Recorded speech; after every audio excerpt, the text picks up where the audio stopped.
Zorglex, the Conqueror, and the Vortex of Schaus meet Zorglex, the Conqueror, terror of 17 star systems, and the Dominion Empire's most elite mind control parasites. If you're picturing some slimy slug thing, think bigger. Think microscopic perfection. Think a being so advanced that entire civilizations have surrendered at the mere mention of his designation number. For 300 cycles, Zorglex has been the gold standard of consciousness hijacking. Vulcarians? Child's play. Those crystal-brained Arcturus monks who claim to have transcended physical thought. Please. Zorglex once made their entire library do the galactic equivalent of the chicken dance while live streaming it across 47 planets. So, when the Dominion High Command assigned him to this backwater planet called Earth, Zorglex was honestly a little insulted. I mean, come on. These humans hadn't even figured out faster than light travel yet.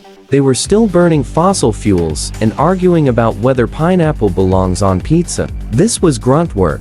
Not a job for someone of his caliber. But orders were orders, and Zorglex had his reputation to maintain. Plus, the High Command promised him a nice vacation on the pleasure moons of Vega afterward. So really, how hard could it be? He'd done his homework, of course. Human brains. Standard carbon-based neural networks, roughly 3 lbs of squishy gray matter, nothing fancy. The intelligence reports show they spent most of their time staring at glowing rectangles and consuming caffeinated beverages. Honestly, Zorglex had dealt with more complex organisms in his sleep. The plan was elegantly simple. Phase 1, infiltrate a human host. Phase 2, use said host to access their global communication networks. Phase 3, broadcast a compliance frequency that will turn the entire species into obedient servants of the Dominion. Phase 4, profit. Well, not profit exactly, but definitely a commendation, and maybe a promotion to the Andromeda sector. Zorglex selected his target with the precision of a master craftsman, Dave McKenzie, age 28. Unremarkable in every conceivable way, the human was currently sitting in what appeared to be a small dwelling unit, staring at yet another glowing rectangle while consuming what the species called pizza. Perfect. Ordinary, isolated, and probably wouldn't even notice the invasion until it was far too late. With the confidence of someone who had never failed a single mission, Zorglex began his infiltration sequence. The molecular phase shift went smoothly. The neural barrier penetration was textbook perfect. Entering the host's bloodstream was flawless. Within seconds, Zorglex had reached the target's brain and began his integration with the host's consciousness. This was always his favorite part, the moment when he felt the host's mind trying to resist, then gradually surrendering to his superior intellect. The sweet satisfaction of another easy victory. Except something was wrong. Very, very wrong. Instead of the orderly, predictable neural pathways he'd expected, Zorglex found himself tumbling headfirst into what could only be described as a mental tornado made of pure, unfiltered chaos. And somewhere in the distance, he could swear he heard the host thinking about whether hot dogs were technically sandwiches. If Zorglex had possessed a physical form capable of having migraines, he would have had the mother of all headaches right about now. Because Dave McKenzie's brain wasn't just chaotic. It was like someone had taken every random thought in the universe, threw them into a blender, and hit the puree setting. The sheer volume was overwhelming. Most species Zorglex had conquered had maybe 3 or 4 active thought streams at any given time. Dave had approximately 47 running simultaneously, and none of them made any logical sense. There was the primary stream, which was currently focused on whether he should order more pizza or finally do his laundry. Fair enough. But then there was stream number 2, which was playing what appeared to be the entire soundtrack to a movie called Shrek 2 on repeat. Stream 3 was worried about a conversation Dave had with someone named Janet 3 weeks ago, and whether he'd sounded weird when he said goodbye. Stream number 4 was trying to remember if he'd locked the front door. Stream 5 was composing an angry letter to his internet service provider. Stream 6 was wondering if penguins have knees. Stream 7 through 15 were all different variations of, I should probably go to bed soon. even though it was only 7:30 in the evening. And that wasn't even counting the background processes. The random memories that would suddenly surface for no reason. The part of Dave's brain that was apparently dedicated entirely to remembering embarrassing things he'd done in middle school. The part that stored every commercial jingle he'd ever heard, which was apparently a considerable collection. Zorglex tried to establish basic motor control. Simple stuff. Make the host stand up, walk to the communication device, begin the compliance broadcast. He sent the neural command with all the authority of 3 centuries of successful conquests. Dave continued eating pizza and scrolling through something called Reddit. The Conqueror's collapsiaque. Perhaps the human was more resistant than expected.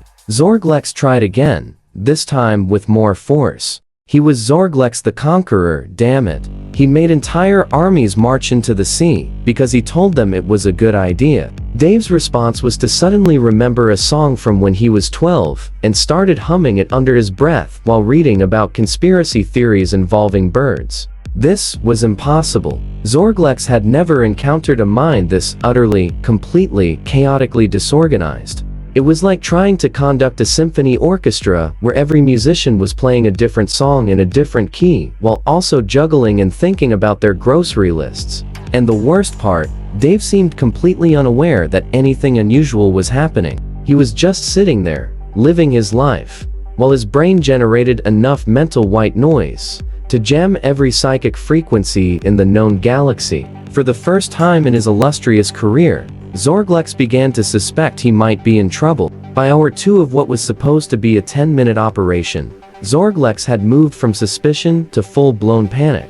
He tried every technique in his considerable arsenal, and Dave McKenzie was still sitting on his couch, completely oblivious to the fact that his brain was currently hosting the most feared consciousness in the outer spiral arm. The motor control attempts had been a disaster. Zorglex would send a clear, authoritative command to stand up, and Dave's brain would somehow intercept it, process it through what appeared to be 17 layers of anxiety and overthinking, and translate it into, "I should probably stand up, but first, let me finish this video about cats that look like celebrities." Then Dave would watch the entire video, plus 6 related ones, while part of his brain composed a mental grocery list, and another part worried about whether he'd been too harsh in his review of a restaurant he'd visited 2 months ago. Memory access was even worse.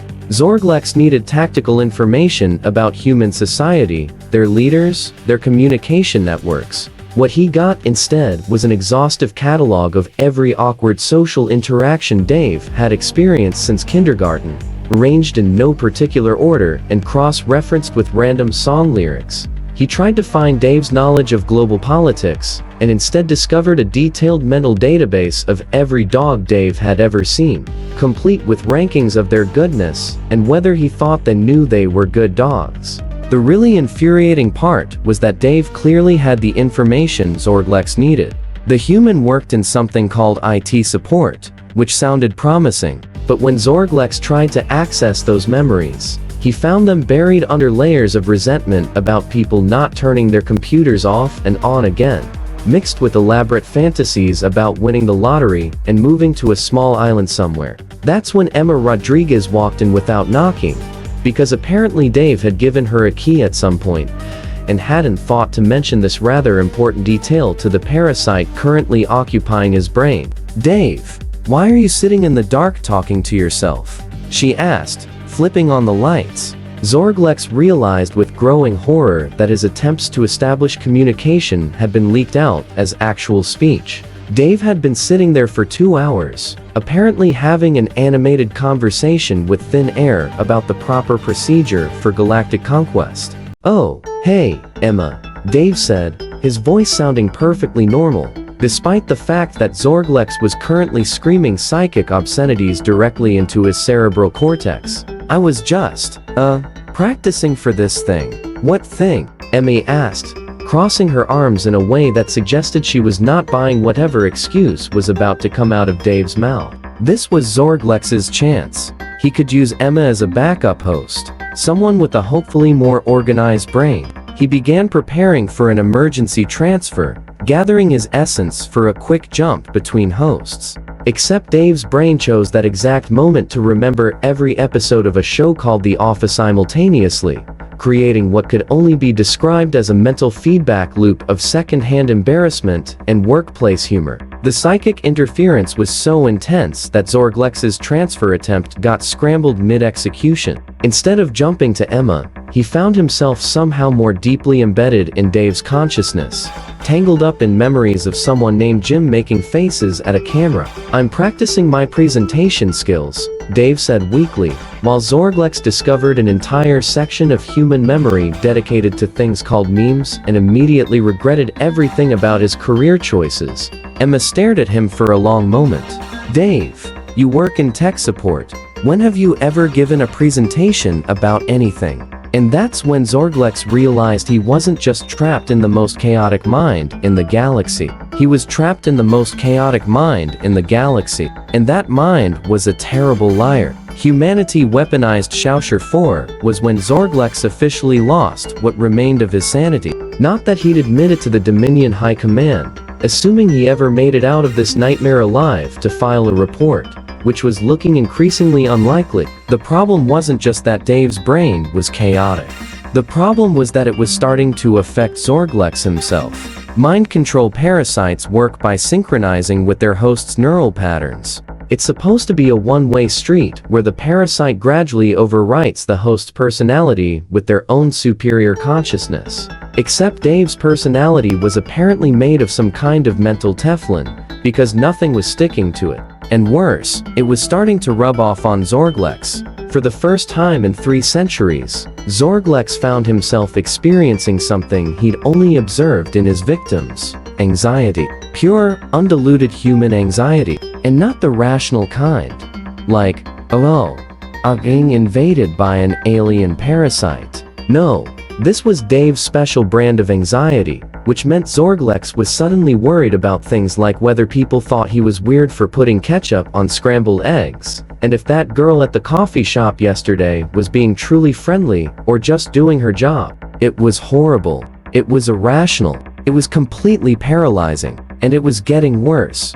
"Dave, seriously, who are you talking to?" Emma pressed, sitting down on the couch next to him with the determination of someone who wasn't going anywhere until she got answers. Dave's response was to panic internally about lying to Emma, which created a feedback loop where he started overthinking his overthinking, which made Zorglex panic about Dave's panic, which made Dave panic about feeling panicked for no apparent reason. In desperation, Zorglex tried to access his emergency communication protocols to call for backup. Surely, the Dominion had contingency plans for situations like this.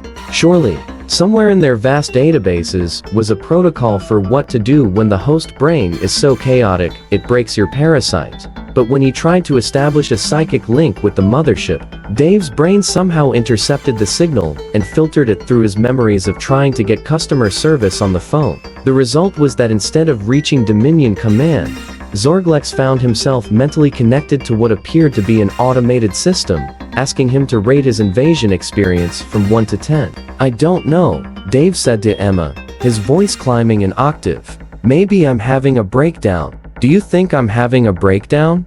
People have breakdowns, right? That's a normal thing that happens to people." Emma's eyes broadened with concern. "Dave, you're starting to worry me. Have you been sleeping?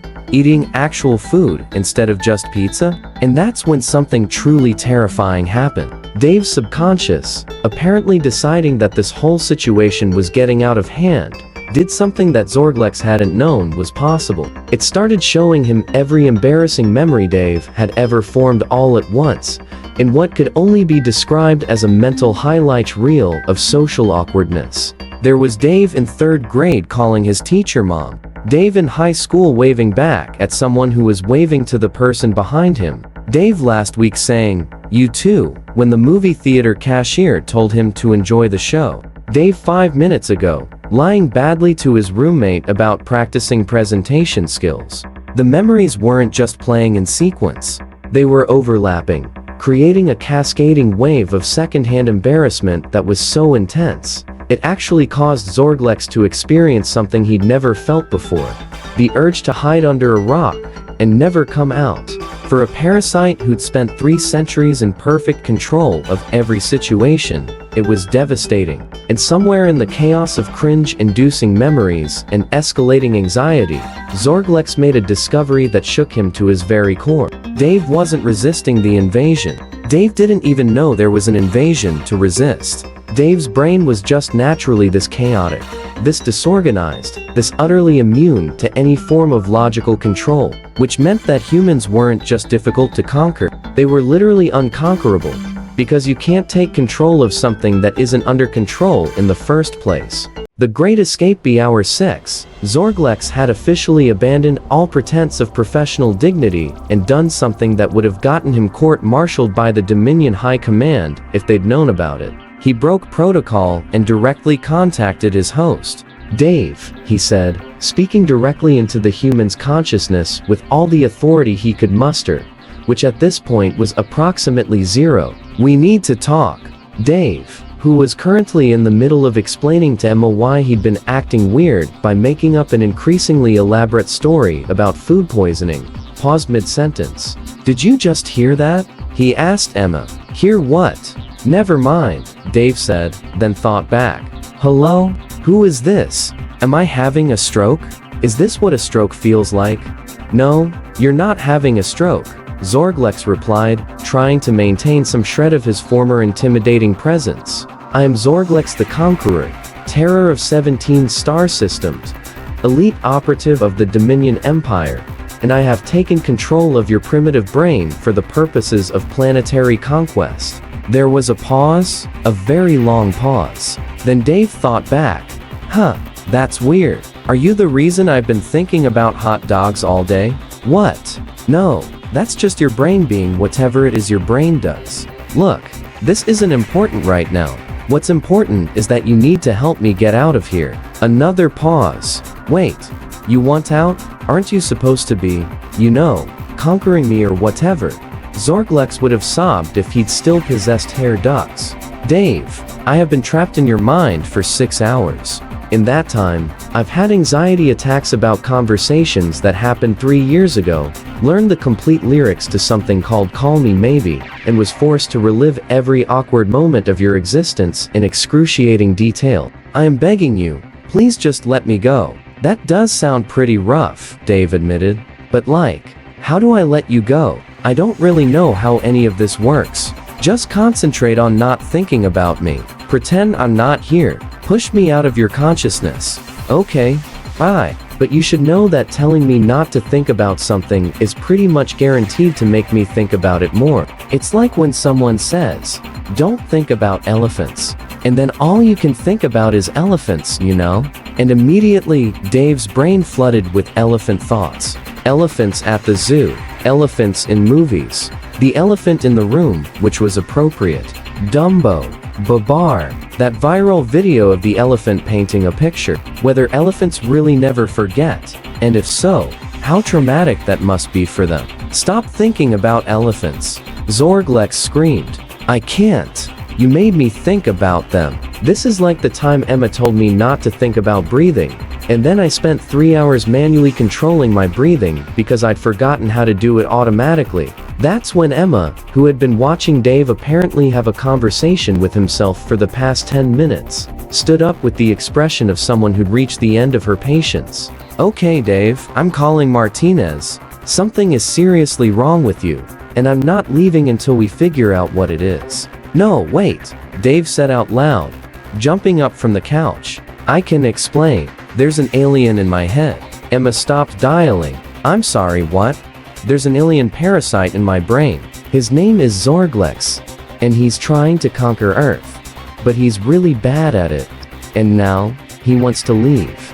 But he doesn't know how." Zorglex realized this was his chance. If Emma thought Dave was having a mental breakdown, she might get him professional help, which might involve brain scans or medication that could disrupt the parasite's hold.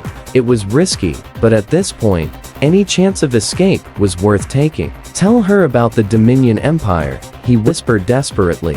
"Tell her about the 17 star systems I've conquered. Give her details only an actual alien would know." So Dave started talking. He told Emma about interstellar politics, about species she'd never heard of, about technologies that wouldn't be invented for centuries. He described the mothership in perfect detail, explained the invasion timeline, even gave her the coordinates of the Dominion homeworld. Emma listened to all of this with growing amazement, not because she believed in aliens, but because she'd never heard Dave display this level of creativity or imagination in the entire time she'd known him. "Dave," she said slowly, "this is either the most elaborate psychological break in history, or you're telling the truth about having an alien in your head." "I'm telling the truth," Dave insisted. "Zorglex, tell her something only you would know." But Zorglex had made a terrible mistake. In his desperation to convince Emma, he'd given Dave access to classified information about Dominion military operations. Information that, if it fell into human hands, could compromise not just the Earth invasion, but the entire Outer Spiral conquest campaign. And Dave, being Dave, had just shared all of it with his roommate, who was currently recording the conversation on her phone, just in case. "Oh no," Zorglex whispered. "Oh no. Oh no. Oh no. The High Command is going to execute me. If they ever find out I leaked classified intelligence to a human because I was having an anxiety attack." "Wait," Dave thought back. "You guys execute people for that? That seems a bit harsh. Have you considered therapy instead?" And that's when Zorglex realized that somehow in the span of 6 hours, he'd gone from being the hunter to being the hunted.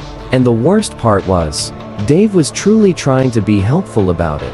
The friendly anemone what happened next will go down in Dominion history as either the most embarrassing intelligence failure in the Empire's existence or the most brilliant psychological warfare operation ever conducted by a primitive species. Historians are still debating which.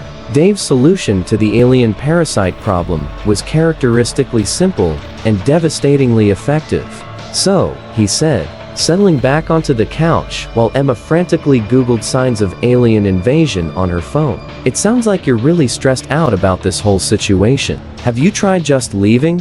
"Of course, I've tried leaving," Zorglex shrieked. "I've been trying to leave for hours, but every time I attempt to disengage, your brain does something completely insane, and I get pulled back in. Just 5 minutes ago, you started thinking about whether penguins have feelings. And somehow that created a mental vortex that trapped me in a loop of penguin anxiety." "Oh, yeah. That happens sometimes," Dave said casually.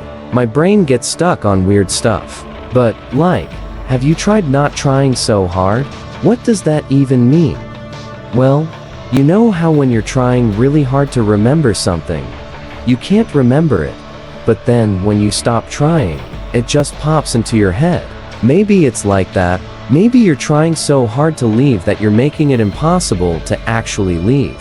Zorglex paused. In 3 centuries of conquest, no one had ever suggested that the solution to a problem might be to stop trying to solve it. It was so illogical, so counter to everything he'd been trained to do, that it might actually work on whatever passed for logic in Dave's brain. "Fine," he said desperately. "Fine, I'll try not trying."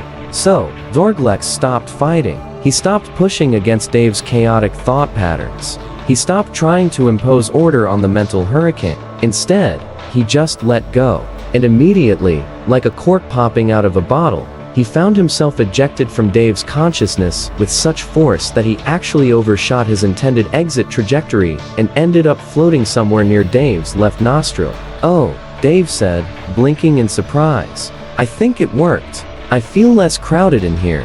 Emma looked up from her phone. "Wait, the alien is gone." "Yeah, I think so." "Zorglex, are you still in there?" "I'm out," came a tiny, traumatized voice from somewhere near Dave's face. "I'm actually out."